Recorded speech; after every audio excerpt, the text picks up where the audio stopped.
I want to thank the committee, Latasha, the AAWI committee, for the opportunity to speak to you. I also want to thank my good friend Latasha White, who showed up with me for me tonight. And so thank you so much for supporting me. And a lot of you may see me in front of you and you think, oh my gosh, she can't be an introvert. Like she's talking to people out loud, a bunch of them. And one of the things that I say on my podcast is I started out by saying, I am not shy, I'm not timid, I don't need fixing, I'm an introvert, and that is my superpower. So it's an honor to be here.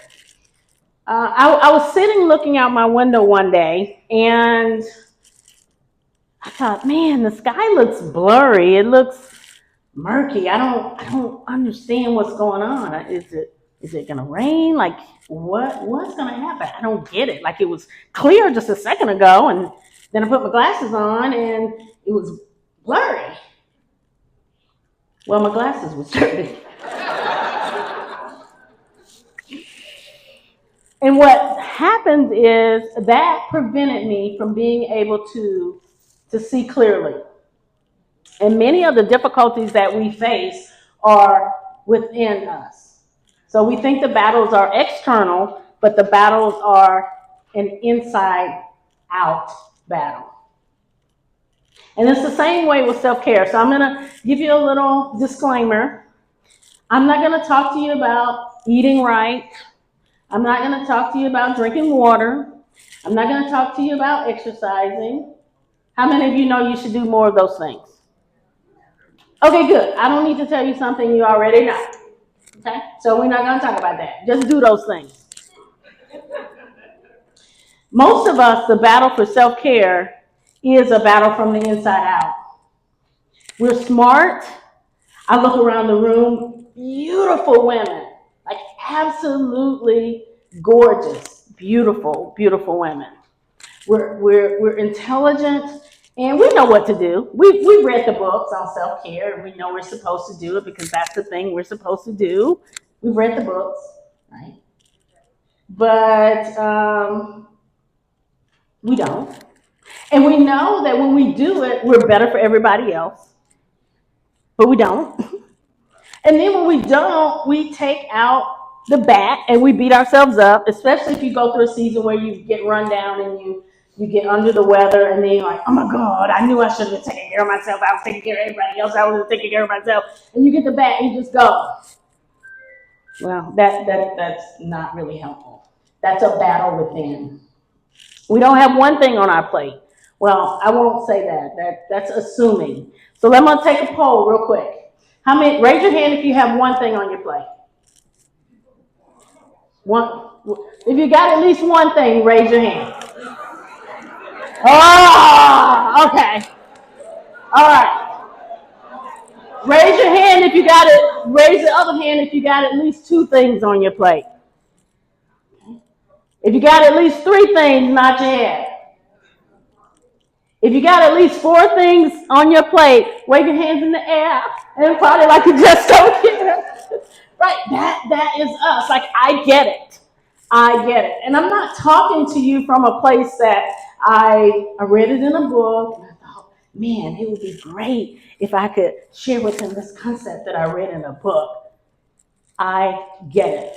I am a wife, a mom, a multi-passionate entrepreneur, a mentor, a coach. And before I was the coach for Quiet Achievers, I was busy achieving. So I get it. I get when you have a customer meeting and the daycare call, maybe again, just me, I'm speaking from my experience. The daycare calls and says, Mrs. Oden, you're going to have to pick up Tiana in the next hour because she just threw up. Not today. Like, didn't you know not to throw up today? Because I have a meeting, a big one. Or you have two kids, and God bless y'all that have more than two, because I don't know how I did it with two. And they're 20 months apart. It's like I thought have another kid, and bam, I'm already expecting another kid. I don't get that. I don't understand. How does that happen? But we stopped that from happening after 2. Let's just say we got all the benefits and none of the extras that come with that. And then you have one at one field and one at the other. One on one side of town and one at the other. Like they can never be together because that's just not how it works. Then you have to, at the time I was commuting, and then you have to figure out dinner, right? One's wanting to be carried, the other one like doesn't want you to carry, the other one is like everybody walking. That's the new rule in this house. I don't care if you can't walk, we all walking. I'm walking and you're walking. And I also thought, listen to those like they say. I thought it would be a great idea because they said, do it while they're young, to get my master's degree right when I started a position as a senior manager. Because they said it'd be a great idea. Who is they? Okay, now let's throw in some exercise. How about that? Let's throw that in there. I was also a high pot. If you are in the corporate arena, you know that's a secret word for high potential that they tell you are when you have your review, but you can't tell anybody. Anybody have experience with that? Like, oh, you're a high pot, but don't tell anybody. Well, what's the point? Why are you telling me? It's not going to make anything any different. Why we're doing this? And I was successful by most standards. Okay, you know the whole thing, like 2 kids, 2 cats, 1 dog, 1 husband. Thank goodness. You know, the 6 figures, the company car, like all of that before I was 30. But here's the thing. What people couldn't see was the anxiety, that pit in the depth of my stomach that I had all the time. That sense of overwhelm, that sense of even then that, okay, I'm doing all these things and I'm not enough. I'm here, but I'm not physically present. And the things that I was fighting for most, I couldn't quite seem to grasp, like I was missing something, even though I had all those things. And I'm still faking it till I make it, because that's what they say. Fake it till you make it. Fake it till you make it. That all worked until, and I can remember it like it was yesterday. My son still remembers it. Until I remember, stuff doesn't just happen, like it sneaks up on you. Like it comes, you just fucking press that down. Like, okay, I'm not feeling that way. Until one night, my husband woke up, and I would never complain about being sick or anything. And he found me balled up in a ball on the floor in so much pain that I can't even describe it to you. It was worse than anything I had ever experienced, ever. So we went to the emergency room. And I don't like none of that, okay? I don't like none of the things. I don't do needles. I have small veins. We have a whole discussion when they want my blood. I'm like, get the baby needle. No, ma'am, look. I've been living myself for quite a while now. I know you need to get the baby needle. Get the baby needle. I done drank all the water, get the baby needle. And they did all the tests. They gave me painkillers. They sent me home. Only one problem. I was back in 24 hours. Then I felt like I was really crazy because I'm still in pain. They can't find anything. And I remember that moment, and that was the moment when I said, Lord, if this is dying, it hurts too much. I think I want to live. Lord, I want to live. And that was the point, okay, I need to do something different. So I go and I talk to my wellness professional, and okay, mind you, I had a side hustle don't judge me. Okay, first, agree not to judge me. Don't judge, y'all take the solemnly swear not to judge me? Okay. So I had a wellness business where I was teaching other people how to do self-care. I was doing body wraps, I was making blends for them, I was doing all the things for them. Y'all said you weren't gonna judge me. I see judgment. Okay? So then I go and see him and he's like, Mrs. Oden, now if your trainer or your wellness professional says your formal name, you either need to pick up some more weight because they think you're going light. Okay, no trainers in here anywhere. Or that you need to sit down and pay attention. And he basically said, your numbers are not reading. I can't even get your adrenals to fire up. If you don't do something different, you might not be here. So what did I do? I picked up the bat and said, oh, you know, you work with people all the time. You ought to be. That's what I did.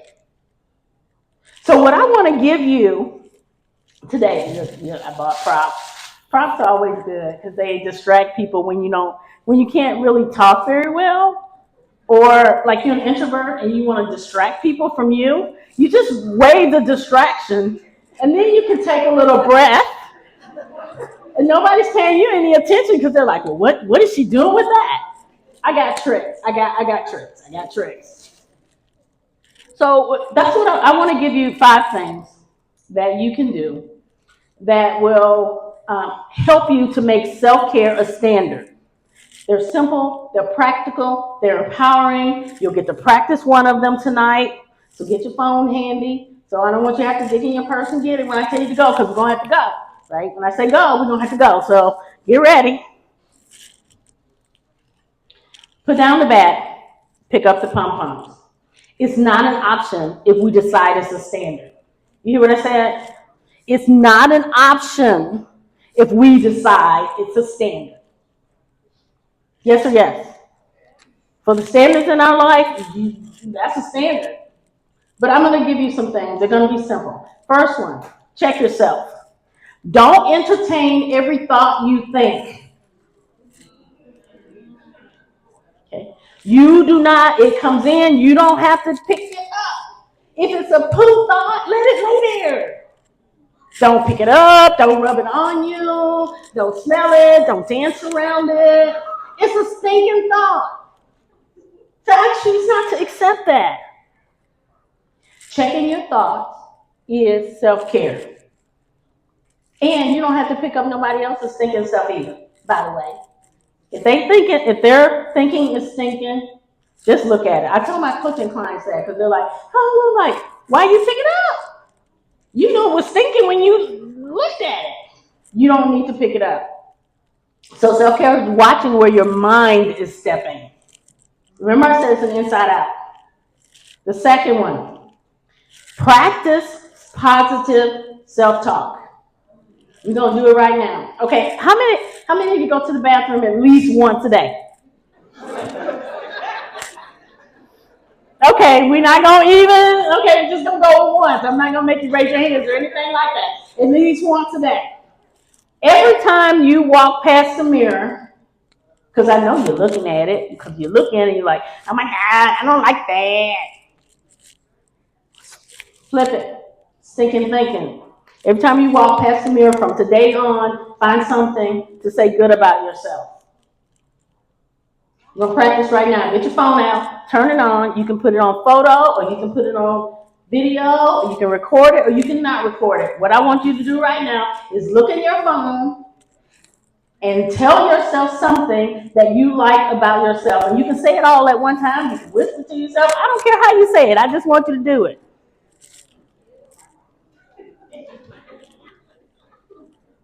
Tell you something that you believe about yourself. It works in the negative. When we say negative things about ourselves, that works. So we're going to use it for our good. If you walk past the mirror and you don't like your fupa, don't look at it. You'll be like, ooh, got my butt looking good. Ooh, you look good like that today. I like how you shaped up. Ooh, these arms, ooh, they don't, ooh. Listen. Self-validation is it's self-care. A lot of times we don't believe what other people tell us about ourselves because we haven't taken the time to tell ourselves that. That stops today. by the way. Self-validation, that is self-care. So every time you walk past the mirror, now when I'm gonna check it, I'm gonna see you going in the bathroom. I'm gonna follow all y'all going in the bathroom after this to see what y'all telling yourself. Okay, self-care. The next one is standing tall. Adopting a posture of power is self-care. Easy. This one right here. You can do it anywhere, anytime. Kids acting up, Mr. acting up, you acting up. You can be right here. That is self-care. Shoulders back. Now I have a favorite one that I like. This is my favorite. Give it to me. Come on, it's good. It's working. It's working. Right? You make it work. That is self-care. You can do that anytime. That is self-care. It might feel weird at first. That's okay. We do a bunch of things that feel weird the first time, and you just keep on doing them. Your brain will get the message. This is one of my favorite. Checking your circles is self-care. There's one circle that's the itty bitty stinking committee. Now, I normally don't say stinking, and you can translate it however you need to translate it based on how you feel at the moment, but I normally don't say stinking, but I'm being respectful. IBSC. They're negative. They drain you. They are not self-care. Don't go to them when you need some self-care because they ain't going to give it to you. They're going to suck the life right out of you, and you're going to be down in the pit with the bottom dwellers, just like them. The second circle, tough crowd ticket holders. Now, they aren't as negative, but they're mayors. You tell them about the thing that you're doing, then they project their fears onto your dreams. You give them advice all the time because you're positive, you're upbeat. You're like, I just went to AAWI dinner and it was amazing. I heard some great stuff. They're like, I ain't going over there with all of them. I don't know how you go over there with all of them. What y'all do? I bet the food wasn't even good. It sounds like y'all know some of them. Okay, I'm just gonna leave that right there. They really leave you feeling like you need a nap. Low energy attracts low energy. Now, I used to be one that says, don't bring me that because I will match your energy. I don't say that anymore. I only match energy if it's an upgrade.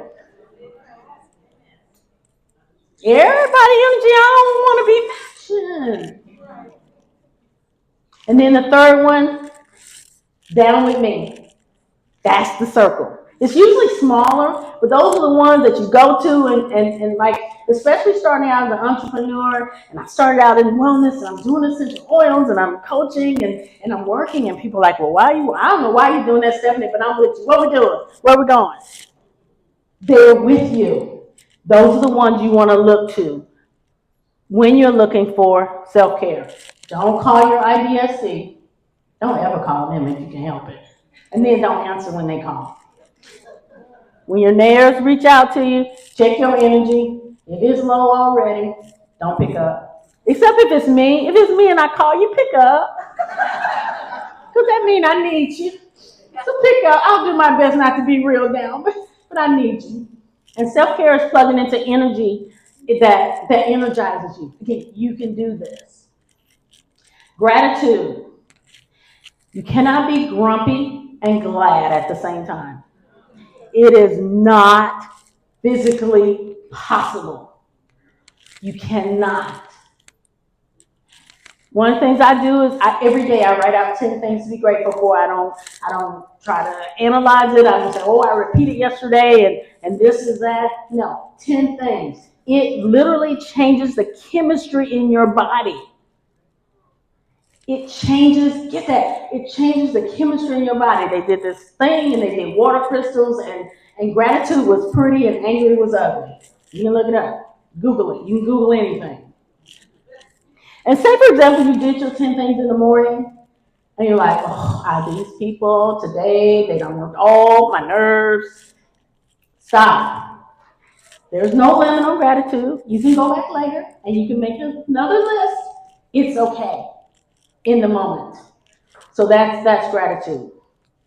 So that's the main five. But I want to leave you with one more because I really want you to get how possible it is for you to be grateful and to have self care. And because I want to do this, I'm gonna flip something. Follow me on social media. I want the last thing I tell you to be the impactful thing. So that's why I'm doing this now. Follow me on social media. I got some journals. Got a special thing for you. Come see me over there. Great. Okay. They're on Amazon too. We can talk about that later. But I want you to leave you with this. Who's got a pen? Everybody got a pen? Everybody, make sure you got a pen. Find a pen. Get a pen. I should have warned you in the beginning. Get a pen. Everybody got a pen? I'm gonna do it with my glasses. It's okay. They don't break. They still a little dirty. Okay. Everybody got your pen? Just hold your hand out. I want you to close your eyes. Grab your pen. Close your eyes. I want you to hold your pen. Hold it tight. Palms down. And I want you to think of something that you've been holding on to for a while, and maybe it's been your reason for not practicing self-care. Keep squeezing it. Or maybe it's been your back for the thing that you've been beating yourself up with. Keep it in your hand, open your eyes. Now the question, you don't have to answer. Are you holding it or is it holding him? Next question. Can you let it go? When will you let it go? Open your hand. Put down the bat. Pick up the pom-poms. Thank you.